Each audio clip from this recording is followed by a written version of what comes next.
Hello friends, வணக்கம். இது உங்கள் அருள். இன்றைக்கி வந்து இந்த வீடியோவில் என்ன பார்க்க போகிறோம் அப்படின்னா, லாஜிக்கல் ரீசனிங்கில் கோடிங் அண்ட் டீகோடிங் அப்படின்ற ஒரு டாபிக் பார்க்க போகிறோம். இந்த டாபிக் வந்து பார்த்திங்கன்னா, எல்லா எக்ஸாம்ஸ்க்கும் வந்து ரொம்ப ரொம்ப ரொம்ப இம்பார்ட்டண்ட்டான ஒரு டாப்பிக்கு. பேங்கிங் எக்ஸாம்ஸ் மட்டும் கிடையாது, டிஎன்பிசியில் கேட்குறாங்க, பேங்கிங் எக்ஸாம்ஸில் கேட்குறாங்க, staff selection commission, railways, insurance exam and UGC net. So இந்த மாதிரி எல்லா எக்ஸாம்ஸ்லேயும் இந்த டாபிக் வந்து டெஃபினட்டாக கேட்பாங்க. ஸோ இன்றைக்கி என்ன பார்க்க போகிறோம் அப்படின்னா, இந்த கோடிங் அண்ட் டீகோடிங்கில் ஃபஸ்ட்டு ஒரு இன்ட்ரோடக்ஷன், எல்லா டாப்பிக்கும் ஒரு இன்ட்ரோடக்ஷன் இருக்கும், ஒரு பேசிக் கான்செப்ட் என்னன்னு தெரிஞ்சுக்கணும். அந்த பேசிக் கான்செப்ட் தான் இன்றைக்கி பார்க்க போகிறோம். சரி, இன்றைக்கி பேசிக் கான்செப்ட் பார்த்துட்டு, அதாவது பேசிக் கான்செப்ட்ஸ்லாம் என்ன பார்க்க போகிறோம் அப்படின்னா, கோடிங் டீகோடிங்னா என்ன, அண்டு அது எப்படி வந்து அதில் என்னென்ன லாஜிக்ஸ்லாம் வந்து யூஸ் பண்ணுவாங்க, அந்த லாஜிக்ஸ் எப்படி ஃபைண்ட் அவுட் பண்ணுறது, அது எப்படி கிராக் பண்ணுறது அப்படின்றத பார்க்க போகிறோம். அண்ட் நெக்ஸ்ட் வீடியோவில் வந்து என்னென்ன டைப் ஆஃப் கொஷின்ஸ் இருக்கோ அதை எப்படி சால்வ் பண்ணுறதுன்னு பார்ப்போம். பேங்கிங் எக்ஸாம்ஸ் பொறுத்த வரைக்கும் பார்த்திங்கன்னா, இந்த கோடிங் டீகோடிங்கில் 2 பேட்டர்ன் இருக்குது. ஓல்டு பேட்டர்ன் ஒன்று, நியூ பேட்டர்ன் இருக்குது. இந்த ஓல்டு பேட்டர்ன் வந்து பார்த்திங்கன்னா எல்லா எக்ஸாம்ஸ்லையும் கேட்பாங்க. அண்ட் நியூ பேட்டர்ன் வந்து பார்த்திங்கன்னா பேங்கிங் எக்ஸாம்ஸில் மட்டும் தான் கேட்பாங்க. Old pattern as well as new pattern ரெண்டுமே கேட்கலாம் பேங்கிங் எக்ஸாம்ஸில். ஸோ ரெண்டுமே வந்து நான் உங்களுக்கு சொல்கிறேன் எப்படி பண்ணுறது அப்படின்னு. ஃபஸ்ட்டு இன்றைக்கி வந்து கோடிங் டீகோடிங் அப்படின்றது என்னென்னா, இப்போ வந்து பார்த்திங்கன்னா என்கிரிப்ஷன் டீக்ரிப்ஷன் ஒரு வேர்டு யூஸ் பண்ணுவோம். ஸோ என்னென்னா, ஒரு மெசேஜ் ஒன்று இருக்கும், அந்த ஒரு ஒரிஜினல் மெசேஜ் இருக்கும். அந்த ஒரிஜினல் மெசேஜை ஏதாவது ஒரு லாஜிக் யூஸ் பண்ணி வேறு ஒரு ஃபார்மேட்டுக்கு நம்ம சேஞ்ச் பண்ணுவோம். இது வந்து கோடிங் டீகோடிங் அப்படின்னு சொல்லுவாங்க. நமக்கு என்னென்னா, ஒரு வேர்டு கொடுத்துருவாங்க, அந்த வேர்டை ஏதாவது ஒரு லாஜிக் யூஸ் பண்ணி வேறு ஒரு ஃபார்மேட்டில் சேஞ்ச் பண்ணியிருப்பாங்க, கன்வெர்ட் பண்ணியிருப்பாங்க. ஸோ அவங்க ஒரு வேர்டை வேறு ஒரு ஃபார்மேட்டில் கன்வெர்ட் பண்ணியிருப்பாங்க. அந்த லாஜிக்கை கண்டுபிடிச்சி நமக்கு ஒரு வேர்டு கொடுப்பாங்க. ஸோ அவங்க என்ன லாஜிக் யூஸ் பண்ணியிருக்காங்களோ அதே லாஜிக்கில் நம்ம அந்த வேர்டு, அவங்க கொடுக்குற வேர்டை நம்ம வந்து டீகோட் பண்ணணும். இதுதான் வந்து கோடிங் டீகோடிங் அப்படின்னு சொல்லுவாங்க. ஃபஸ்ட்டு இது என்ன மெயினாக தெரியணும் அப்படின்னா, ஏபிசிடி ஓகேங்களா, அதோட பொசிஷன்ஸ். ஓகே, நான் இப்போ இங்கே எழுதியிருக்கேன் A B C D up to A to Z வரைக்கும் எழுதியிருக்கேன். அவங்களோட அதோட ஒரிஜினல் பொசிஷன் எழுதியிருக்கேன். அண்ட் அதோட ரிவர்ஸ் பொசிஷனை கண்டுபிடிக்கிறதுக்கும் நமக்கு தெரியணும் டக்குன்னு. ஓகேங்களா, ஸோ ரிவர்ஸ் பொசிஷன் எப்படி கண்டுபிடிக்கலாம் அப்படின்னா, ஒரிஜினல் பொசிஷனோட 27, அதாவது 27ஓட ஒரிஜினல் பொசிஷனோ மைனஸ் பண்ணும். ஃபார் எக்ஸாம்பிள், கேயோட ரிவர்ஸ் பொசிஷனை நான் கண்டுபிடிக்க போகிறேன். சரிங்களா, அப்படின்னா என்ன பண்ண போகிறேன், ஸோ 27ஓட கேயோட ஒரிஜினல் பொசிஷன், கேயோட ஒரிஜினல் பொசிஷன் என்ன, 11 மைனஸ் பண்ண போகிறேன். ஸோ இப்போ மைனஸ் பண்ணும்போது 16. அப்போது கேயோட ரிவர்ஸ் பொசிஷன் என்ன வரும் அப்படின்னா 16 வரும். சரிங்களா, ஸோ அப்போ நம்ம இதுக்கு என்ன தேவைப்படுது அப்படின்னா, ஃபஸ்ட்டு ரிவர்ஸ் பொசிஷன் கண்டுபிடிக்கணும்னா ஒரிஜினல் பொசிஷன் என்னன்றது தெரியணும். ஸோ அதை எப்படி நம்ம தெரிஞ்சுக்கலாம், நம்ம இந்த மாதிரி வந்து ஒரு இன்ட் மாதிரி எழுதி வச்சுட்டா ஈஸியாக வந்து ஃபைண்ட் அவுட் பண்ணலாம். சரிங்களா, ஸோ மெயினாக இதில் வந்து original position as well as reverse position இதை வந்து தெரிஞ்சுக்கோங்க, அது ரொம்ப இம்பார்ட்டன்ட். சரி, நெக்ஸ்ட் இப்போது இதில் என்ன மாதிரியான சம்ஸ்லாம் இருக்குது, அதை எப்படி சால்வ் பண்ணணும்னு பார்க்கலாம். சரி,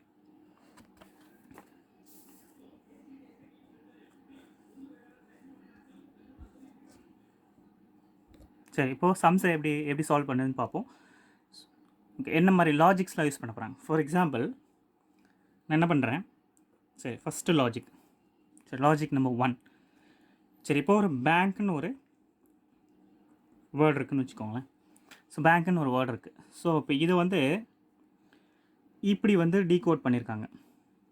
at, dollar simple, ash simple, percentage simple. சரி, இப்போ என்ன பண்ணியிருக்காங்க, இந்த பேங்க்குன்றத இந்த மாதிரி சிம்பிள்ஸாக டீகோட் பண்ணியிருக்காங்க. சரி, இப்போ இதுக்கு என்ன மீன் பண்ணுறாங்க அப்படின்னா, இப்போ பியோட டீகோடிங் என்ன, பியோட டீகோடிங் லாஜிக் என்ன, அட்டு. ஏவோட லாஜிக் என்ன, டாலர் யூஸ் பண்ணியிருக்காங்க. என் வந்தால் என்ன யூஸ் பண்ணோம், ஆஷ் யூஸ் பண்ணோம். அண்ட் கே வந்தால் என்ன யூஸ் பண்ணோம், பர்சன்டேஜ் யூஸ் பண்ணோம். ஸோ இது ஒரு லாஜிக். ஓகேங்களா, அதாவது ஆல்ஃபபெட்டை சிம்பிள்ஸாக கன்வெர்ட் பண்ணியிருக்காங்க. ஸோ இது one type of logic. Okay, second one. சரி, நான் இது இந்த பேங்க்குன்றதை அப்படியே நான் வந்து கான்ஸ்டண்ட்டாக வச்சுக்க போகிறேன். சரி, செகண்ட் லாஜிக் என்ன யூஸ் பண்ணியிருக்காங்க அப்படின்னு பார்த்தீங்கன்னா, சரி செகண்ட் லாஜிக் இப்படி யூஸ் பண்ணியிருக்காங்கன்னு வச்சுக்கோங்களேன், CBOL. சரி, இப்படி யூஸ் பண்ணியிருக்காங்க. சரி, இப்போ இது எப்படி டீகோட் பண்ணியிருக்காங்க, இங்கே பாருங்கள். பிக்கு நெக்ஸ்ட்டு ஆல்ஃபபெட் C, ஏக்கு நெக்ஸ்ட் ஆல்ஃபபெட் B, என்னுக்கு நெக்ஸ்ட் ஆல்ஃபபெட் O அண்ட் கேக்கு நெக்ஸ்ட் ஆல்ஃபபெட் L. ஸோ இப்போ என்ன ஆகுதுன்னா, இன்க்ரீஸிங் ஆர்டரில் போகுது, இன்க்ரீஸிங் ஆர்டர். ஸோ அது எப்படி போகுது, +1 அப்படின்றத ஒரு ரேஞ்சில் இன்க்ரீஸிங் ஆர்டரில் போயிட்டுருக்கு. சரிங்களா? So B + 1 C, A + 1 B, N + 1 O and K + 1 L. So அது மாதிரி இன்க்ரீஸிங் ஆர்டர் போகுது. இந்த இன்க்ரீஸிங் ஆர்டரோட லாஜிக் வந்து பார்த்திங்கன்னா +1 தான் இருக்கணும்னு அவசியம் இல்லை. +1 இருக்கலாம், +2 இருக்கலாம், +3 இருக்கலாம், அப்படியே இன்க்ரிமெண்ட் ஆகிட்டே போயிருக்கலாம். ஸோ இது வந்து one of the logic. Okay, third one பாருங்கள், பேங்க். சரி, இப்போ இதை எப்படி கோட் பண்ணியிருக்காங்க அப்படின்னு பார்த்தீங்கன்னா AZMI இப்படி கோட் பண்ணியிருக்காங்க. சரி, இப்போது இது எப்படி வந்து கிராக் பண்ணுறது, AZMI. சரி, இப்போ என்ன பண்ணியிருக்காங்க பார்த்தீங்கன்னா, இப்போ பாருங்கள், இங்கே B இருக்குது, இங்கே A இருக்குது. ஸோ அப்போது ஒரு ஸ்டெப்பை பேக்வேர்ட் போயிருக்காங்க. அதே மாதிரி ஏக்கு முன்னாடி Z, Nக்கு முன்னாடி ஆல்ஃபபெட் M அண்ட் Kக்கு முன்னாடி ஆல்ஃபபெட் I. அப்போது இங்கே என்ன இருக்குன்னா டிக்ரீசிங் ஆர்டரில் போயிருக்கு, பேக்வேர்ட் போயிருக்காங்க. அப்போது டிக்ரீசிங் ஆர்டர். ஸோ இப்போ இங்கே என்ன லாஜிக்கில் போயிட்டுருக்கு அப்படின்னா -1 அப்படின்ற டிக்ரீசிங் ஆர்டரில் போயிருக்கு. இதே மாதிரி தான் இன்க்ரீசிங் ஆர்டரில் சொன்ன மாதிரி தான். இப்போ இது வந்து -1 இருக்கலாம், -2 இருக்கலாம், -3 இருக்கலாம், எப்படி வேணாலும் இருக்கலாம். சரி, நெக்ஸ்ட்டு பாருங்கள், ஃபோர்த் ஒன்.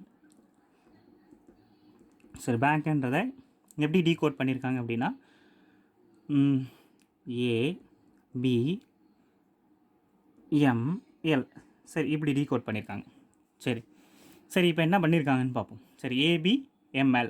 சரி, இங்கே பாருங்கள், இங்கே B இருக்குது, இங்கே A இருக்குது. சரிங்களா? ஸோ அப்போ என்னென்னா Bக்கு முன்னாடி வேர்டு, ஓகேங்களா, டிக்ரீசிங் ஆர்டர், அப்போது -1. ஓகே, இங்கே A இருக்குது, இங்கே B இருக்குது, அப்போது இன்க்ரீசிங் ஆர்டர், ஏக்கு அப்புறம் B, அப்போ +1. ஓகே, இங்கே N இருக்குது, இங்கே M இருக்குது. ஸோ M, அதாவது Nக்கு முன்னாடி ஆல்ஃபபெட் M, அப்போ -1. அதே மாதிரி KL, Kக்கு அப்புறம் வர L, அப்போ +1.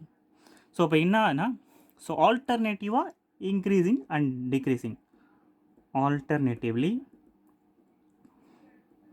இன்க்ரீஸ் ஆர் டிக்ரீஸ் ஆகுது. Okay, next fifth one.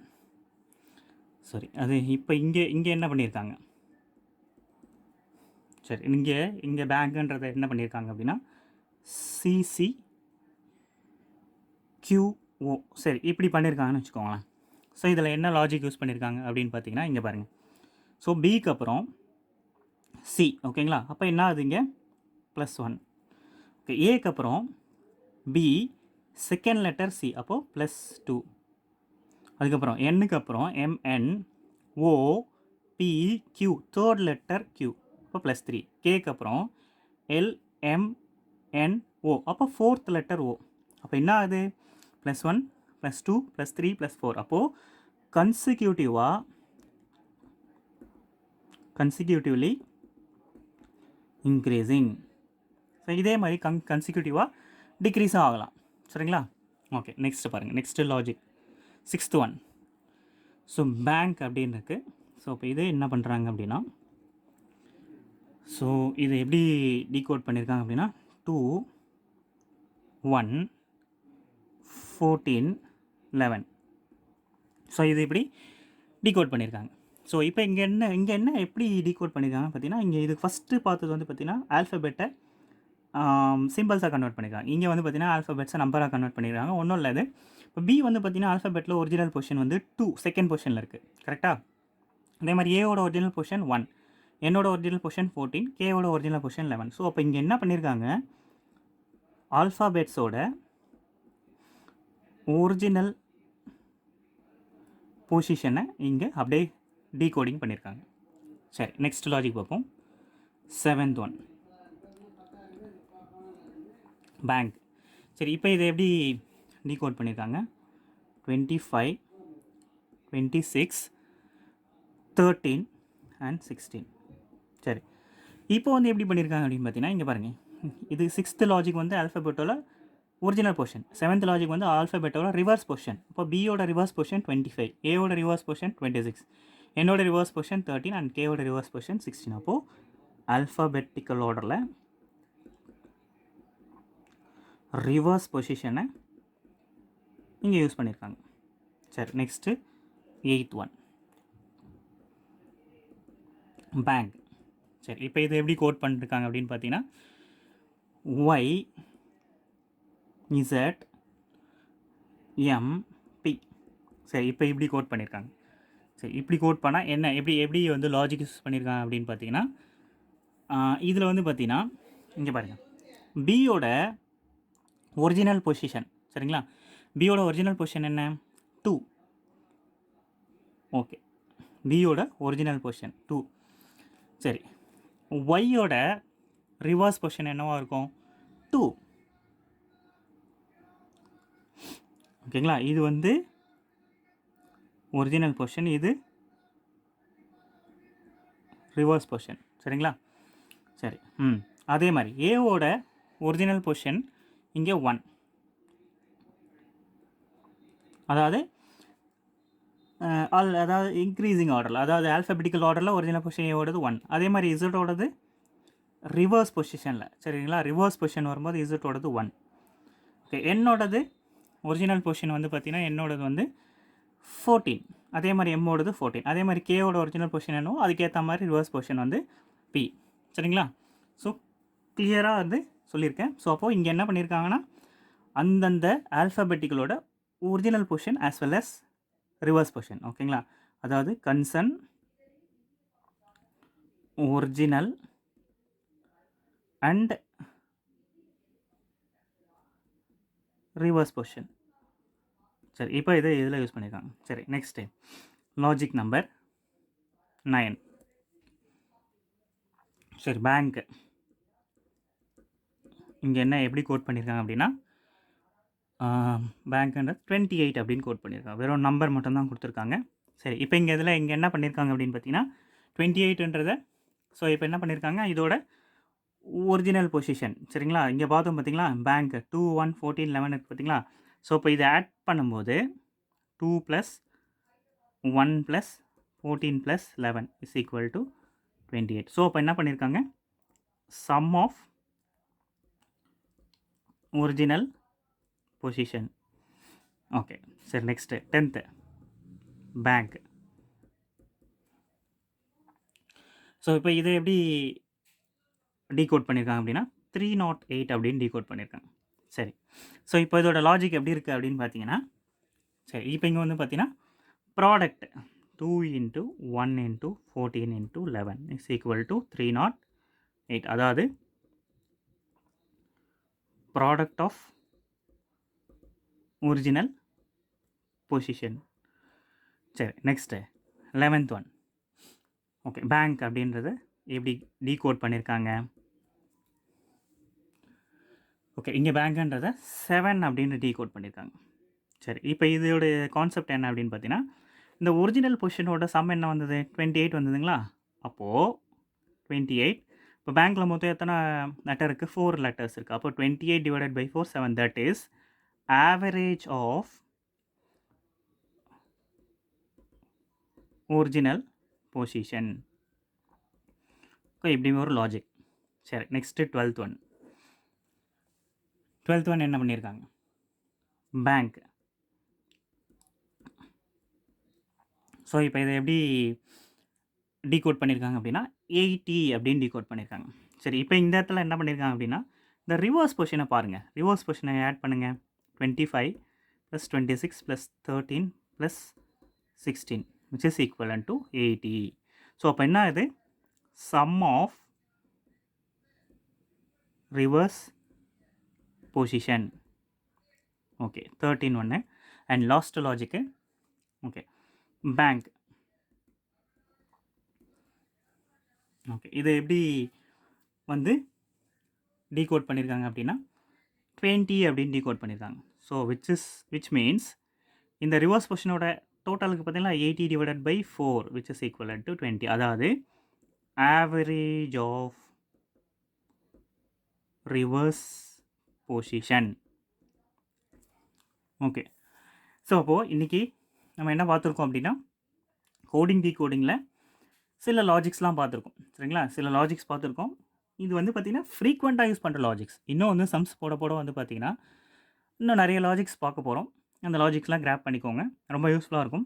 And இந்த டாப்பிக்கை எல்லோரும் வந்து டெஃபினட்டாக பாருங்கள், ரொம்ப யூஸ்ஃபுல்லான டாபிக். எல்லா எக்ஸாம்ஸ்க்கும் வந்து மேக்ஸிமம் ரொம்ப யூஸ்ஃபுல்லாக இருக்கும். அண்ட் டாபிக்ஸ் வந்து நிறைய பேருக்கு ஷேர் பண்ணுங்கள், சப்ஸ்கிரைப் பண்ணுங்கள். அண்ட் ஏதாவது உங்களுக்கு டவுட் அப்படின்னா என்னோட வீடியோவில் என்னோட வாட்ஸ்அப் நம்பர் கொடுத்துருக்கேன். அதுக்கு நீங்கள் டவுட்ஸ் கேட்கலாம், கிளாரிஃபை பண்ணுறேன். நீங்கள் கேட்குற கொஷின்ஸ் கிளாரிஃபை பண்ணுறேன். ஆஸ் வெல் அஸ் கமெண்ட் பாக்ஸில் நீங்கள் கமெண்ட் பண்ணுங்கள். உங்களோட சஜஷன்ஸ், ஃபீட்பேக்ஸ் அண்டு வேறு ஏதாச்சும் negative feedbacks as well as positive feedbacks எதுவாக இருந்தாலும் நீங்கள் எனக்கு கமெண்ட் பாக்ஸில் கமெண்ட் பண்ணுங்கள். இல்லை வாட்ஸ்அப்புக்கு எனக்கு மெசேஜ் பண்ணுங்கள். நிறைய பேருக்கு ஷேர் பண்ணுங்கள், சப்ஸ்கிரைப் பண்ணுங்கள். ரொம்ப யூஸ்ஃபுல்லாக இருக்கும். தேங்க்யூ.